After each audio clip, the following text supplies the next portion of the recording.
Paige here. Today is Monday, August 21st. Um, I live in the town where the earthquake was centered yesterday. There was a 5.1 earthquake in Southern California in my town. It happened at about 2:40 in the afternoon.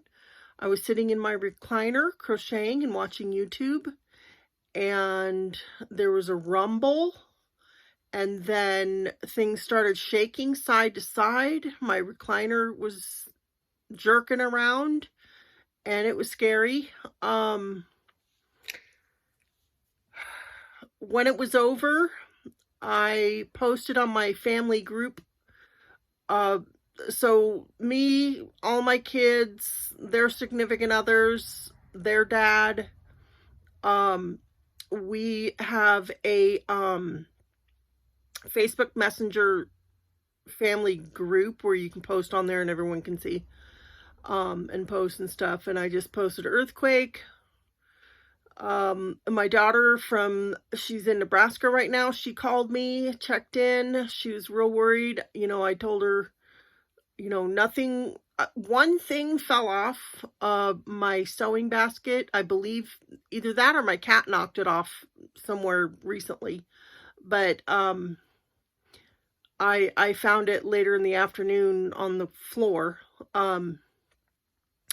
But I do not have TV. So, I mean, there are a couple websites online where I can get live coverage, but it seems to be a little bit sluggish just in terms of getting updates. It's not real local. It's not local news. So, and where I live, is not really a great place, in earthquakes.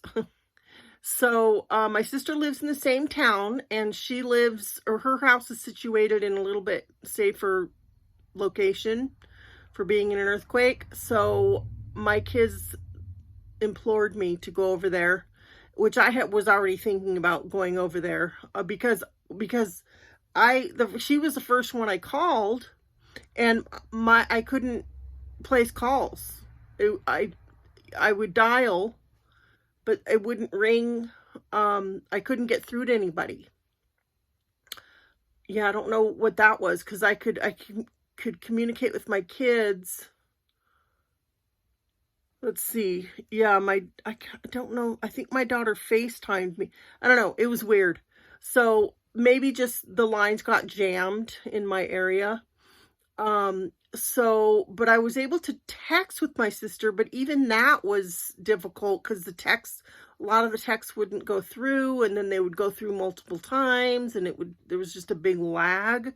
But I was able to get a message through to her that, I was going to come over, and she said, "That's fine. See you when you get here." And so I grabbed, a few things, just enough to, if I ended up staying the night, because we're also experiencing a 100-year fluke hurricane tropical storm thing in Southern California. I mean, it's August, and it never rains in August in Southern California. So not only is it raining, but it's a flash flood warning. We've been getting warnings for days, be prepared, blah, blah, blah. Yesterday was just a weird day. Within a half an hour of the earthquake, before I actually left here to go to my sister's, there was a big aftershock. It wasn't as big as the earthquake, but it was, it shook things, it made noise and just all that.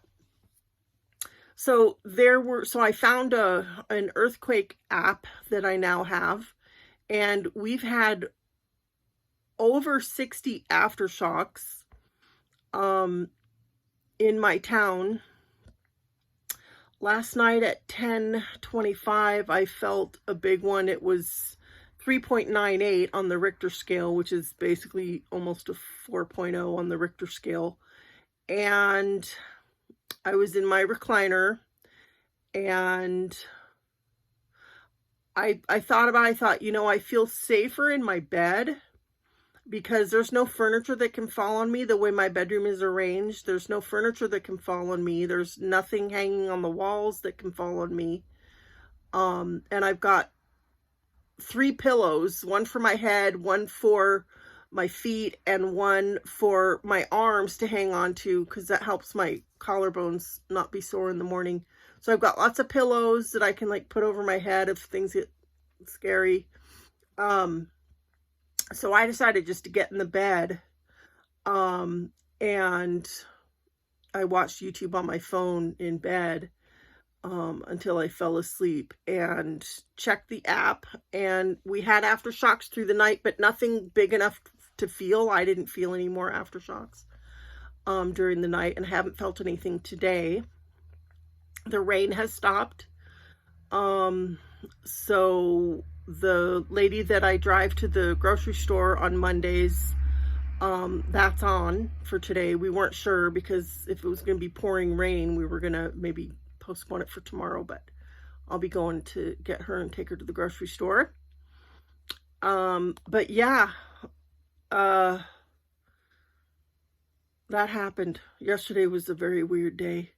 And then, I don't know if you saw, but I posted a video of this little frog, this tiny little frog just appeared on my side table next to where I crochet in my recliner. Just appeared. He was looking at me, and I was watching a video, a crochet gal, and he went over to the screen and checked her out, and then climbed all over the screen. And then when he realized she was flat and wasn't an actual person, he jumped on me. I screamed, oh gosh, but I was able to safely get him outside. It was sprinkling out still, so I thought, oh, he'll like that. He's a frog. So I was able to get him outside. Weird times. Anyway, yeah, I just wanted to give you guys an update. I am planning on doing my big show and tell sometime this week, because one of the things that I want to show, I could show it right now. I'm going to be giving it away here. So my daughter is expecting her second baby, and she's going to have a gender reveal on Saturday, and she's doing cake pops as her gender reveal method. Each guest will get a cake pop, and one at a time will take a bite, and one of the cake pops will be the color of the gender. So I decided to crochet a little cake pop for my daughter to have as kind of a keepsake for the gender reveal party. I still need to glue this stick in, but I don't have a clear drying glue right now, so I gotta get some glue, but there's that. This yarn,